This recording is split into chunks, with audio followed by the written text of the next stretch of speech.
February 8th, Mary, Queen of Scots, is beheaded at Fotheringay Castle at age 44.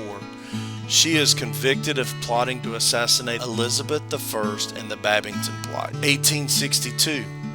After years of disagreements and contention, including the request of Parliament as to who the king's son should marry, King James I disbands the English Parliament and sends them home. They would reconvene in 1624. 1837, Richard Johnson will become the first U.S. Vice President when he is chosen by Senate. He would serve under Van Buren's administration. 1887, the Dawes Act authorizes the President of the United States to survey Native American tribal land and divide it into individual allotments. Those who accepted allotments and lived separately from the tribe were granted United States citizenships. 1910, the Boy Scouts of America is incorporated by William D. Boyce. William D. Boyce was an American businessman and millionaire who owned numerous newspapers in the United States and Canada, as well as a publishing company.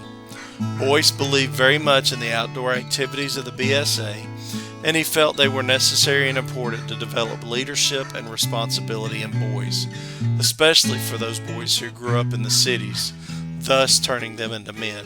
Boyce financially contributed to the BSA and appointed a permanent executive to run the organization. 1926, Disney Brothers Cartoon Studio, founded by Roy and Walt Disney in 1923, moves to Hollywood and becomes Walt Disney Studios. 1936, the first ever NFL draft takes place.